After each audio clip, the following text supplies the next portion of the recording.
Hello, everybody, and welcome back to another edition of Nation's Pastime in the nation's capital. I'm your host, Andrew Snaith, here with my co-hosts, Robbie Cruz and James Higgins, and it's been a while, but we are in the midst of the postseason and getting ready for the 2020 World Series in Arlington, Texas, and it's going to be a fantastic matchup, guys. Yeah, this is the first time since 2013 we've had the two best teams in baseball record-wise match up in the World Series.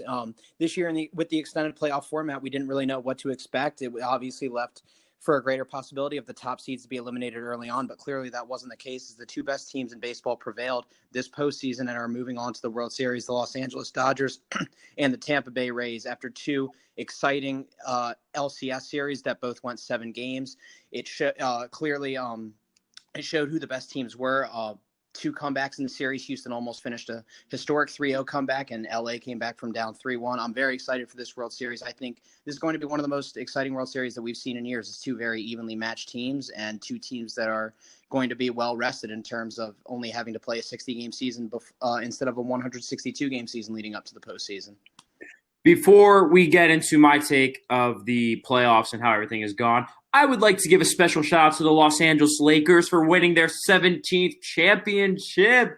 Woo!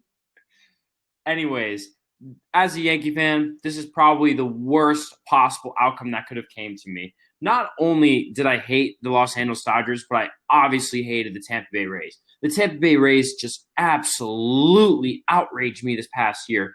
Obviously, you had the thing with Mike Rousseau and Aroldis Chapman. The Rays were talking so much trash the entire series, shouting at the players. For Mike, and then it comes down to Game 5. And, of course, Mike Rousseau has hit a home run against Aroldis Chapman, which, by the way, one of the worst managerial moves that I've seen in the longest time. I'm not sure if I want to talk about that Yankee series in this episode, but gosh, I could rant about that. Well, here's the thing: is that was the best way for Mike Rousseau to get revenge, Robbie. That was the best way for him to get revenge. Chapman's suspension. No, but the thing is, until next year, he dialed up a 100-mile-an-hour fastball and sent it into the bleachers to send the Rays to the LCS. I think that was, in terms of revenge, that's the best way to get it. 2 months later in October. See, is it really revenge, though, if Aroldis Chapman's not throwing at him intentionally? Because that pitch was not intentional during the regular season. It was not intentional.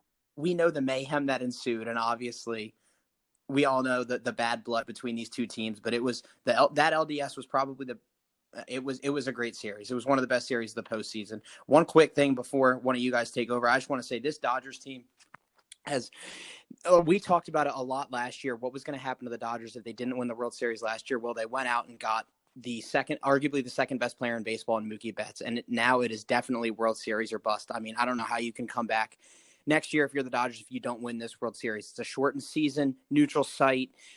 You're now going to have the off days in the World Series. You had an unbelievable season. This is a very fun team to watch. One of the more fun teams to watch throughout this entire postseason and just throughout the last few postseasons. They have everything. They have star power. They have Walker Buehler to lead the rotation. They have deep lineup, and they have guys in the bullpen who can get outs. You know, I will add also, not only was that a terrific series in LDS, but I'm going to say overall this has been one of the best playoffs I've ever remembered. I don't know if you guys can name one in recent memory that's been better than this, but so many great series. I look at that Dodgers-Braves series. What a hell of a series from both sides. I mean, just absolutely incredible. I mean, it was insane how great of a series that was. That was a great series on both sides. Unfortunately, one team had to lose, but the Braves, they're just getting started. They're real young. They'll be here for a while, and they will win their World Series in the next, 3 to 4 years, maybe even sooner. They're here to stay. That's for sure. I got to say, James, you made the point there for a second about the Dodgers and what was going to happen to them if they didn't win last year. And here we are again in that exact same situation, as you mentioned. I got to say, I'm starting to get deja vu here. It seems like it's been the past 5 years where this is the team. This is the Dodgers team. Do you honestly feel like this is the Dodgers team? Because I feel like I've heard that they're the best team in the NL, and they have been the past 5 years. And year after year, they don't get it done. I'm sorry. Is it wrong for me to feel like they're not going to be able to do it again? Oh, no, it's not wrong at all, but I definitely do. I personally think that this is the team to get it done. They were my preseason World Series champion from from spring training back in March to summer camp in July to now. Like, they've been the best team in baseball on paper. They've been the best team in baseball record-wise all season. They've had a phenomenal postseason. I think adding Mookie puts them over the top. And obviously, like, they hadn't had a move like that in the past. Obviously, they had guys like Bellinger and Seager who had an unbelievable NLCS. He's finally healthy again. I think people forgot how good he was because he was dealing with injuries. Obviously, you have Walker Buehler, you have Kershaw, a diminished Kershaw, but still a guy who's very effective out there. So I think that, yes, this is the team because I think the addition of Mookie, the offseason addition of Mookie Betts, puts them over the top. I gotta say, yeah, no, go ahead, Robbie. I was going to say, I will also agree. I was going to say, are we going to forget the fact that they added Mookie Betts? But not only that, they strengthened their bullpen with not one but two good relievers out there with Brusdar Graterol and Blake Trinan. I'm really high on both of those guys, and I think that that's a big reason that's why this Dodger team is going to beat the Rays in the World Series. I'm not sure if we're going to get into this later, but I have the Dodgers in winning in 5 games. I think their bullpen is good, but I do think it is their biggest weakness out of any facet of their team because they have to dip into that bullpen with May and Urias to get starts.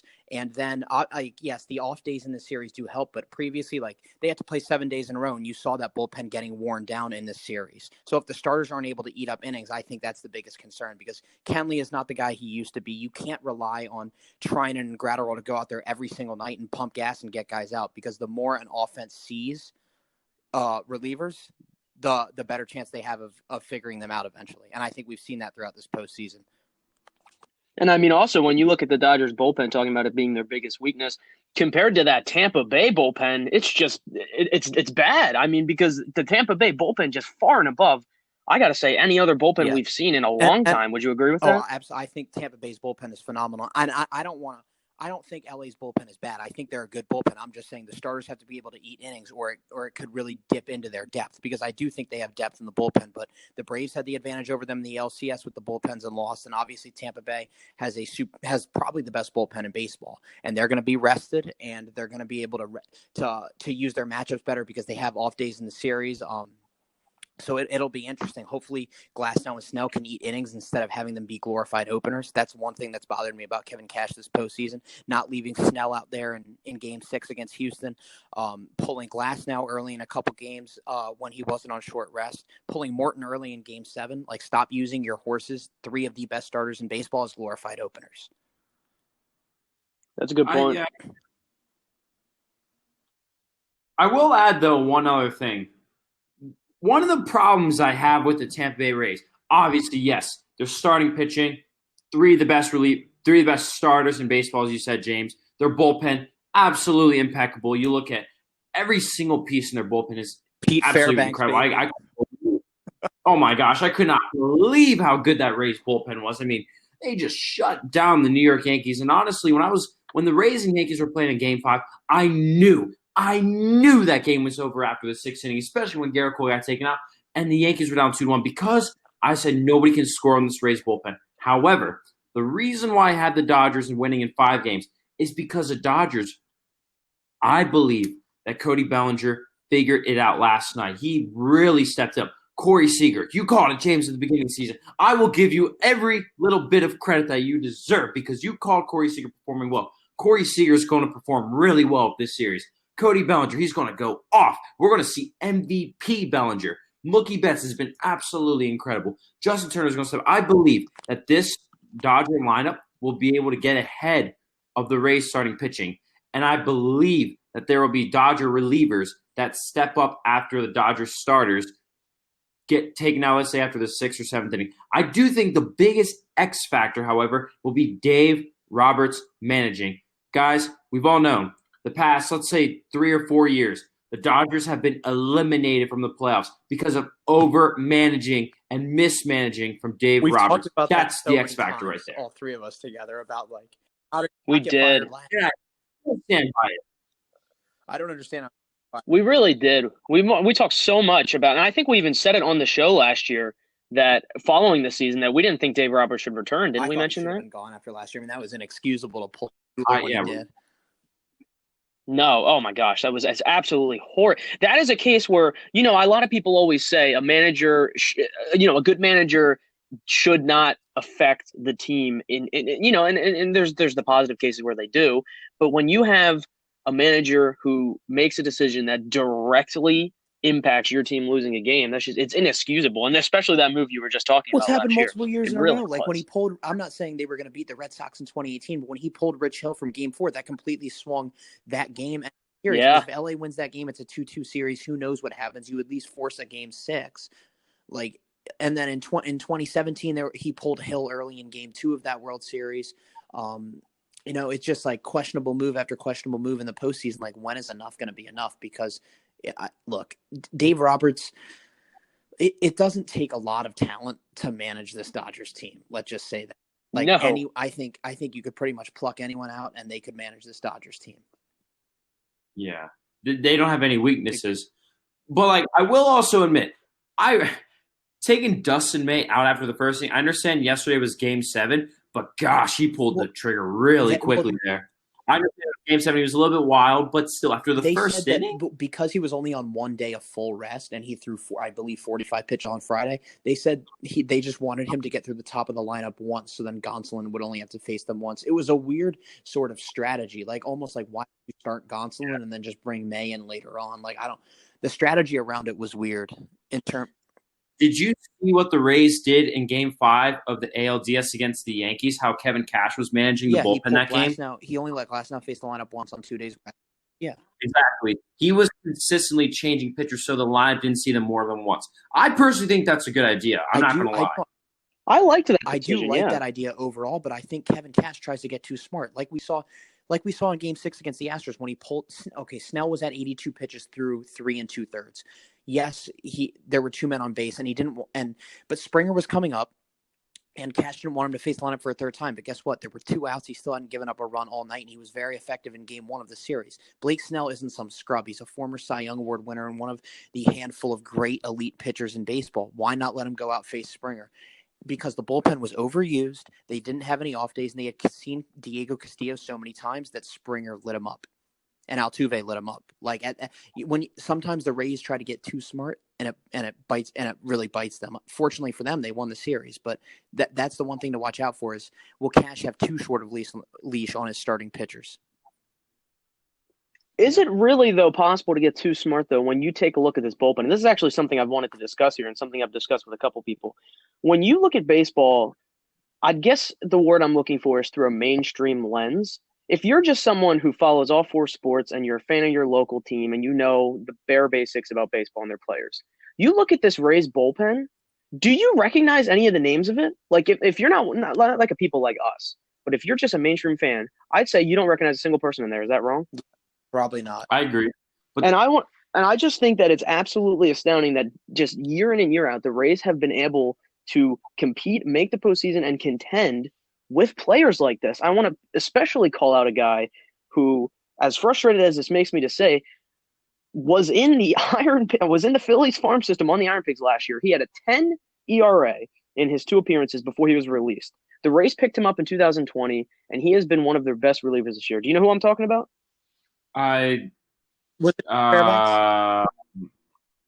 No, it is John Curtis. John Curtis last year was an absolute I don't even know if we drafted him. I just know he was in the Phillies system. He was terrible for us. He looked like he was worth nothing. I even saw him in person one time, I remember last summer. And he was nothing. But the Rays and their front office saw something with this guy, brought him in, and he was one of the most successful relievers in a bullpen full of other guys like him who have come to Tampa Bay and find success. I don't think it can be said enough, the ability of this front office to assemble teams full of virtually no-name, unknown players like this. It's remarkable. It really is. And I agree they have a phenomenal bullpen. I'm just saying, when you have guys like Snell and Glasnow out on the mound, don't try to go to your strength every single night, because when a team like the Dodgers or a team like the Astros sees your relievers 4 or 5 nights in a row, eventually their chances of hitting well against them are only going to increase, because you can only fool them with the same stuff a certain amount of times before really good hitters start to hit the ball and produce. That was my only thing, is that you have a guy like Snell or a guy like Glasnow, let him go out there and eat. Don't pull him after 4 or 5. I will say, though, I have truly been amazed with how, like Andrew said, Not many people know who these guys are in that Rays bullpen.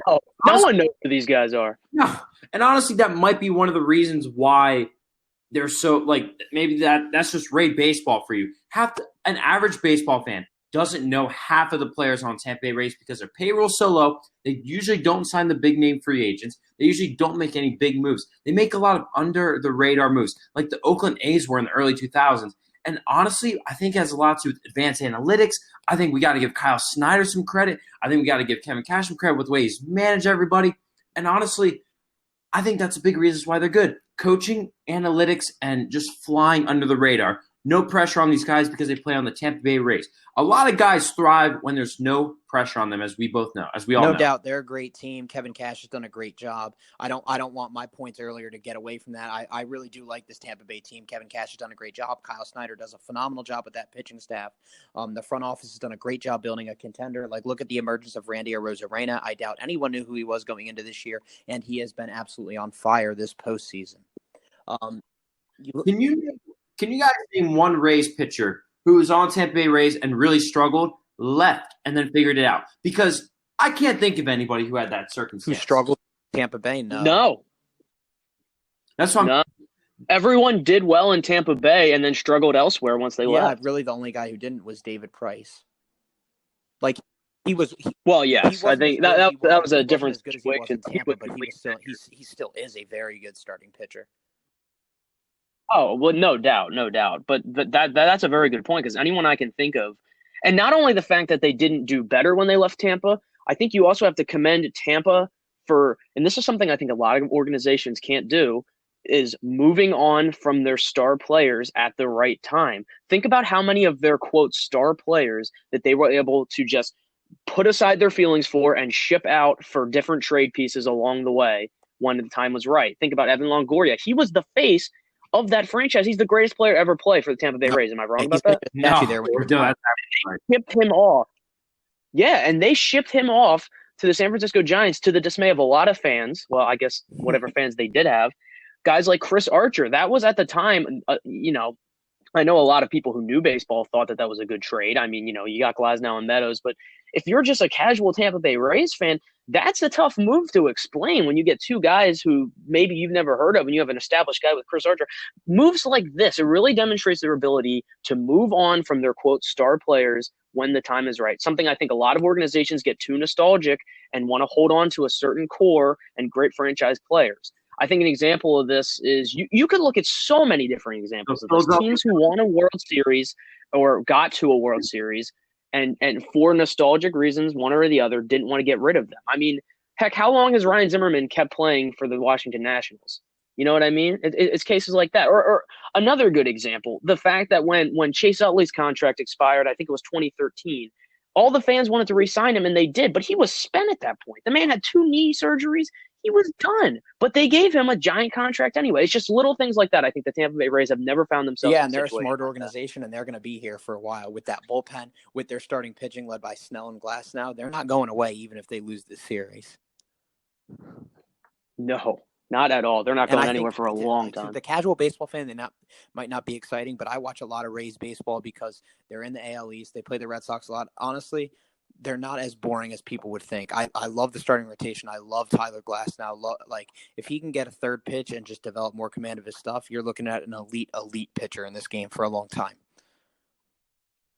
I think a big thing with him is definitely staying healthy, though. I know he has had injury issues in the past.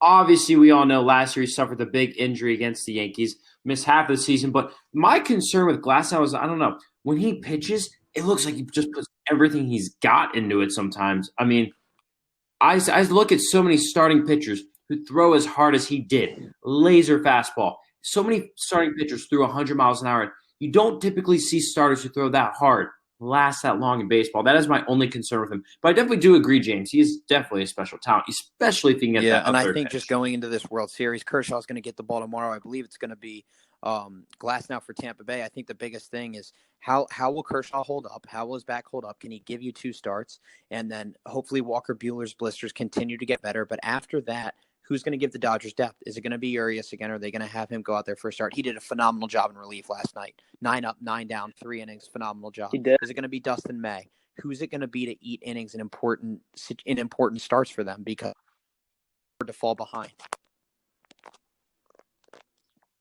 Yeah, no, I definitely agree. Speaking of Dustin May, I mean, if you're the Dodgers, do you trust him to go on a World Series game with how consistent he's been as a starting pitcher? Yeah, you have to. Well, would you trust him to go 5 or 6 innings though? You'd probably have. Well, he's cruising. Why not? Well, he's been so he's been a little bit inconsistent in the playoffs. Maybe have him go 3, so then he's available on 2 days rest instead of having him wait the full 4 or 5 days, so they can kind of piece things together. Well, you're asking if you trust him, but honestly, if you don't, who else do you turn to make that start? Julio Urias. That's I probably. like Gotham a lot. I trust. You like him more than May over Gonsolin. Yeah, I would trust May over him as well. I probably would too, but I mean, Gosslin's been really effective for the Dodgers. Yeah, I don't know. I think especially if you're talking about guys like Glasnow or that whole Tampa Bay bullpen, the whole stable that throws 98, you're going to want to match him with power. You're going to want to match him with your best guy. And Walker Buehler is obviously their best guy, but you're going to want to match them with power, and I think May will give you that opportunity. Yeah, I would say I agree with that.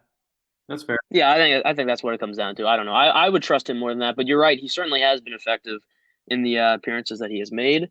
But I feel like what James said is true. You want to match that there, and I think that's something. Well, let me put it this way. At least his hope it's something that Dave Roberts considers in that kind of situation. But I don't know. We've seen, as we said, some questionable moves in the past couple of years come postseason time for the. All right, Robbie, we heard your prediction. Dodgers in 5. Who's your MVP? Cody Bellinger? That's a tough question. Honestly, if I got to pick, I personally believe I'm going to go with an underdog on this one rather than like an obvious pick. I'm going to say Justin Turner comes up with some pretty clutch hits and with the World Series MVP. Right. You guys? All right, this is the World Series I predicted at the beginning of the postseason.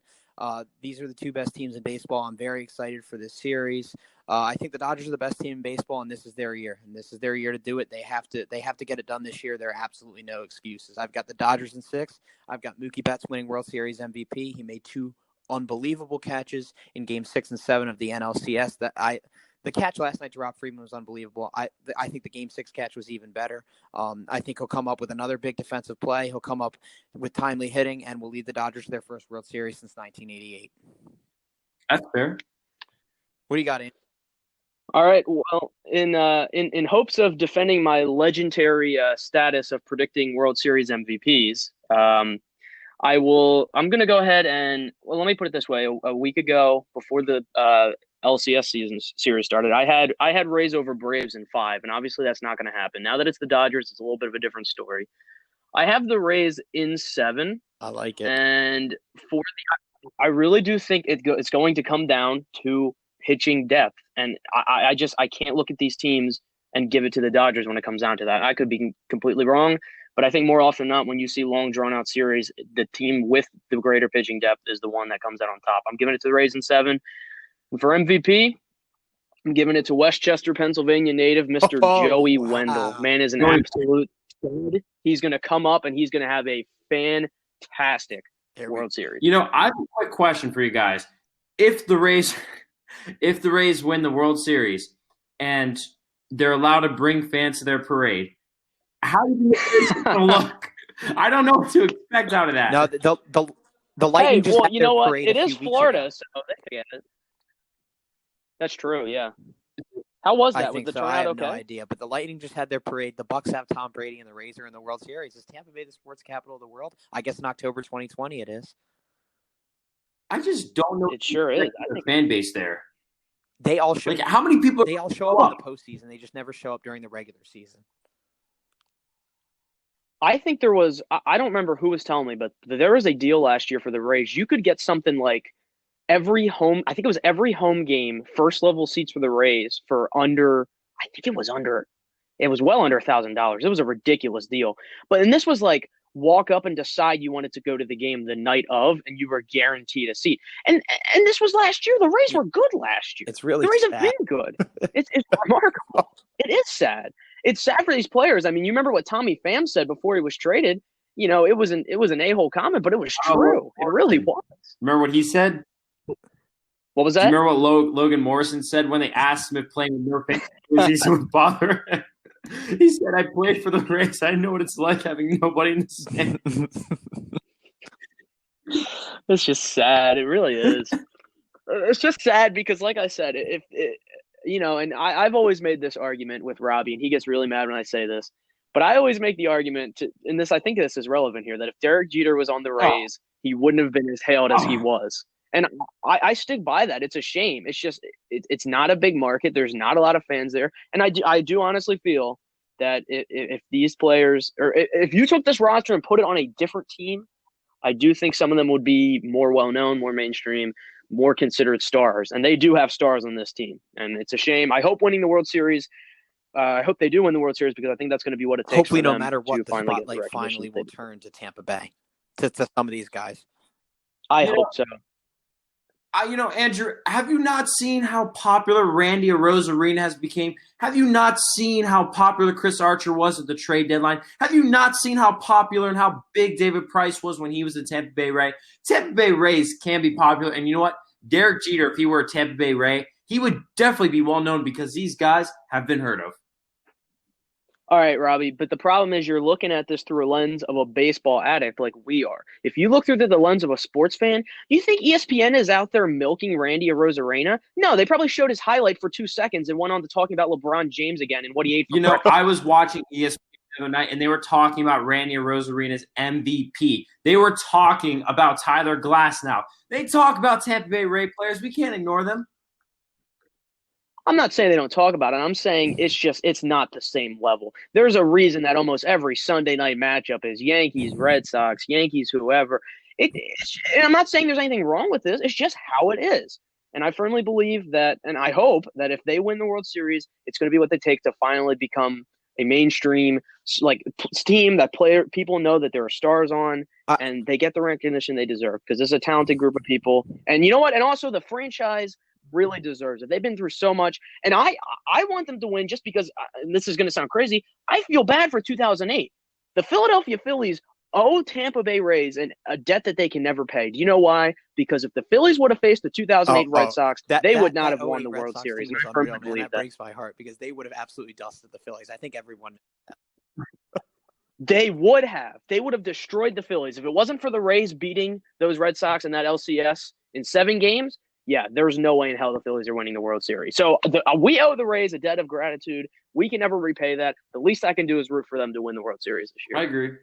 Well, I mean, I could never say I root for the Tampa Bay Rays because I absolutely hate them after what they did in the ALDS. But I understand why a fan like you would want the Rays to win. There's no problem with that. Also, I mean, it's the Dodgers, man. I'm just sick of the Dodgers. They've never even won, and I'm still sick of them. They're like the Yankees of the NL, and they are, essentially, but I don't know, man. They've choked so many years. I feel like at this point, they don't deserve it. They should have wrapped this crap up years ago. They've had so many talented teams, and they've never gotten it done. At this point, get out of the spotlight and let someone else take it. All right, I got one last question. If the Dodgers lose, go for it. Does Dave Roberts get fired? I think. Okay. Yes. I'm tired of trying to figure this question out. They need to let go of him, especially if they lose the World Series. There's no reason this team should not win. They are the best team. Because then you can no longer play the card of, we need a superstar because they just went out and got the second best player in baseball. Like Mookie Betts is here. There's literally nothing else you can do. Yeah. There's nothing else. There's no excuse. I hope the Rays win, but I agree 100%. There's no excuse at all that the Dodgers should not win this World Series. Good stuff. All right. Well, with that said, that's going to about wrap up our little mini show here, previewing the World Series. As you probably know, it's been a while. We've had some difficulties trying to access the equipment and other means of recording here, but we do have a system that should be working now. We're going to continue to upload our stuff on our YouTube channel, so check our Twitter for that. It's at @PastimeCap. We're going to hope once the off season starts to start getting some weekly shows in again. That'll be exciting. Possibly some on Spotify as well. Yeah, and get on Spotify hopefully. And we'll see what happens. That'll take us through the off season. Come January, February, we'll keep you updated. Hopefully, we get some live shows in there again. We'd love to return to that as soon as possible, but those circumstances are unfortunately out of our control. But with that said, thank you all so much for tuning in to the special World Series preview of Nation's Pastime in the nation's capital. I've been your host, Andrew Snaith, along with my co-hosts, Robbie Cruz and James Higgins. Go ahead, like I said, follow our Twitter at @PastimeCap for updates. And that's all. Have a fantastic night and enjoy the Peace World out. Series.